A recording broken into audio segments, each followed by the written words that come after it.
Press the bell icon on the YouTube app and never miss another update from the Unique Academy.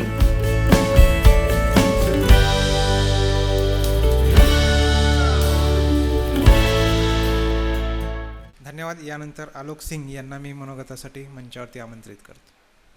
First of all, respected dignitaries on the stage, the audience, fellow aspirants, the selected candidates, I would like to thank Unique Academy for giving me a platform over here. और सबसे पहले मैं आप लोगों से माफ़ी मांगना चाहूँगा कि मुझे मराठी नहीं आती है. मुझे बस इतनी मराठी आती है कि मला मराठी यायत नाही, इससे ज़्यादा नहीं आती है. तो मैं आप लोगों से इंटरेक्शन हिंदी में करूँगा. मैं आलोक सिंह हूँ, ये मेरा थर्ड अटेम्प्ट है. मेरी रैंक 628 आई है और जब से मैंने प्रिपरेशन स्टार्ट करी तब से मैं वर्किंग था. सबसे पहले मैं 2014 का पास आउट हूँ. मैकेनिकल इंजीनियरिंग बैकग्राउंड है मेरा और ज्योग्राफी ऑप्शनल है. जब मैंने प्रिपरेशन स्टार्ट करी दैट वाज बैक इन 2016. तो मैं हमेशा से काम करता था. मैंने 3.5 साल steel authority of India limited में काम किया और उसके बाद अभी मैं पिछले 1 साल से पुणे में as an accounts officer EPFO में काम करता हूँ. तो हमेशा से मैं एक वर्किंग प्रोफेशनल था और इस बार जब मैंने this was my first interview, second mains and the first interview, तो इस अटेम्प्ट में मेरे को यूनिक एकेडमी से काफ़ी ज़्यादा सपोर्ट मिला. And I remember specifically an instance जब मैंने फ़ोन किया और मैंने बोला कि सर प्लीज़ क्या आप मेरा इंटरव्यू मॉक इंटरव्यू शेड्यूल करा सकते हैं. तो सर ने मुझसे मेरा टाइम पूछा और एक्सक्लूसिवली मेरे लिए पैनल बिठाया. एंड आई क्लियरली रिमेंबर कि सर ने मुझे एक रिपोर्ट बताई थी इंडिया एट 75 पढ़ने के लिए. And that really help me in that interview. मैंने उससे 2 या 3 फैक्ट्स कोट किए थे इंटरव्यू में एंड आई थिंक कि that could be a game changer for my interview. तो I would like to thank Unique Academy first of all. उसके बाद अब बात आती है कि मैं हमेशा से क्योंकि काम करता रहा steel authority of India limited में.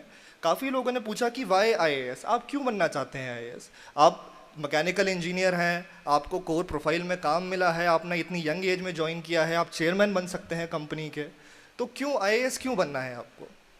तो मैं सबको अपनी ज़िंदगी की एक कहानी सुनाता था और वो कहानी जब मैं 21 साल का जब मैं सेल में आया उसके बाद स्टार्ट हुई. मैं हमेशा से नोएडा में पला बड़ा हूँ, born and brought up in Noida. मैंने रूरल बैकग्राउंड कभी ज़्यादा देखा नहीं. बोकारो झारखंड का एक डिस्ट्रिक्ट है, one of the poorest districts of the country which is Naxal infested. तो वहाँ पे मैं मैकेनिकल मेंटेनेंस इंजीनियर की हैसियत से काम करता था. वहाँ पे बहुत सारे कॉन्ट्रैक्चुअल वर्कर्स काम करते थे जो कि वहाँ के ट्राइबल्स थे. तो जब मैंने उनसे बात करनी स्टार्ट करी उनमें से कुछ लोग मेरे काफ़ी अच्छे दोस्त बन गए. और तब मुझे लगा कि हम लोग जो अर्बन एरियाज़ में बैठे बैठे जो सारी सुख सुविधाओं का लाभ ले पाते हैं, इन लोगों के पास कभी पहुंचती ही नहीं है. वहाँ पे basic education, basic health facilities की कमी है, वहाँ गवर्नेंस डेफिसिट है, वहाँ पे विच हंटिंग जैसी बारबरिक प्रैक्टिसेस आज भी होती हैं. तो ये एक अर्बन रूरल डिवाइड जो है, जिस बबल में रहता था मैं कि इस देश में सब कुछ ठीक है, ऐसा नहीं था, वो उस दिन बस्ट हो गया वो बबल, जब मुझे रियलाइज़ हुआ कि इस देश में इतनी परेशानियां हैं और काफ़ी काम करने का स्कोप भी है. तो उस टाइम से मेरा इंक्लिनेशन IAS की तरफ बढ़ा.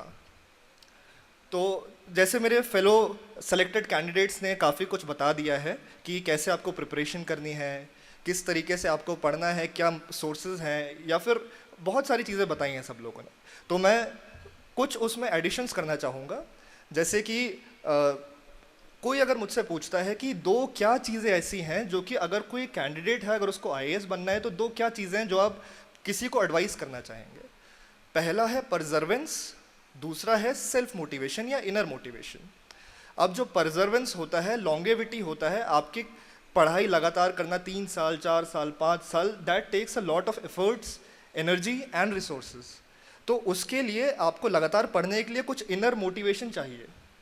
मेरे लिए वो कॉन्ट्रैक्चुअल वर्कर बोकारो के झारखंड में वो बंदा था जिसकी वजह से मेरे अंदर वो हमेशा मोटिवेशन रहता था कि मैं काम करना चाहूँगा. उसी तरीके से मैं आप सब लोगों से यही बोलना चाहूँगा कि अगर कोई IAS बनना चाहता है या सिविल सर्विसेज में आना चाहता है तो अपने अंदर का वो जो मोटिवेशन है आसपास का उसको ढूंढिए, और वो सबकी ज़िंदगी में होता है. अब दूसरी बात जो है वो मैं करना चाहूँगा कि मेरे पास काफ़ी सारे अभी फ़ोन आए, वो पूछते हैं कि सर आप हमें मोटिवेट करिए ये करने के लिए। काफ़ी लोगों ने बात करी, तो मैं उन्हें हमेशा एक कहानी सुनाता हूँ। बहुत ही मोटिवेशनल कहानी है, मेरे दिल के बहुत पास है। एक व्यक्ति होता है जो लाइफ में ज़्यादा सक्सेसफुल नहीं होता है, तो वो जो व्यक्ति था एक सक्सेसफुल आदमी के पास, एक गुरु के पास जाता है। वो बोलता है कि सर प्लीज़ मुझे सक्सेसफुल बनाइए, मुझे बताइए क्या राज है सक्सेसफुल होने का। तो वो जो सक्सेसफुल आदमी है वो बोलता है कि ठीक है, आप कल सुबह 4 बजे बीच पे मिलिए मुझे, मैं आपको सक्सेसफुल होने का रीज़न बताऊंगा, जो उसकी चाबी है वो बताऊंगा। वो जो अनसक्सेसफुल कैंडिडेट है वो जाता है, वो सुबह पहुंच जाता है, तो उनके गुरु आते हैं। तो सबसे पहले जो गुरु हैं वो बोलते हैं कि आओ पानी के अंदर आओ, तो वो जाता है पानी के अंदर। तो गुरु और बोलते हैं कि और 2 मीटर चल के आओ अंदर, वो और अंदर जाता है। तो थोड़ा सा गुस्सा हो जाता है वो अनसक्सेसफुल कैंडिडेट, वो बोलता है कि मुझे स्विमिंग नहीं सीखनी है, मुझे सक्सेसफुल होना है, मैं यहाँ स्विमिंग सीखने नहीं आया हूँ। तो गुरु बोलते हैं कि अगर आपको सक्सेसफुल होना है आप पानी के अंदर और आइए। तो वो पानी के अंदर आता है, इतना कि उसके पानी नेक डीप हो जाता है वो पानी में। गुरु क्या करते हैं कि उसका सर पकड़ते हैं और पानी के अंदर घुसा देते हैं मुँह, और उसको डुबाते रहते हैं। और जब वो पास आउट होने वाला होता है वो आदमी, उसको निकालते हैं। और तब गुरु बोलते हैं कि if you want to succeed as bad as you want to breathe then you will be successful. तो ये कहानी मेरे काफ़ी करीब है, मेरे दिल के काफ़ी करीब है। बाकी जो प्रिपरेशन की स्ट्रैटेजी है वो सर लोग तो आपको बताएंगे ही। मेरी बस 2 एडवाइसेस हैं आप लोगों से। मैं ये कहता हूँ कि दीज टाइम्स, हमारी जो 21-22 साल की एज या 25-26 की एज है, these are the best days of our lifes and these are also one of the worst days. Worst क्यों? क्योंकि इस टाइम में हम लोग अपनी फैमिली, अपने पेरेंट्स को बूढ़ा होते हुए देखते हैं, एंड अगर हम वो टाइम उनको नहीं दे पाते हैं वो बाद में बहुत खलता है। तो मैं ये बोलूँगा कि पढ़ाई तो आप सब करिए, बिल्कुल करते रहिए, बट 2 चीज़ों का बिल्कुल ध्यान रखिए। सबसे पहला अपनी फैमिली और दूसरा अपनी health.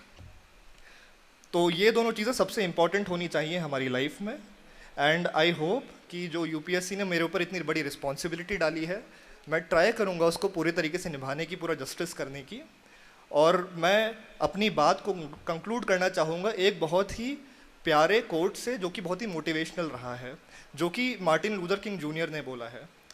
If you can't fly run, if you can't run walk, if you can't walk just crawl, but whatever you do, just keep going forward. Thank you. Don't forget to like, comment and subscribe to our channel. Stay tuned.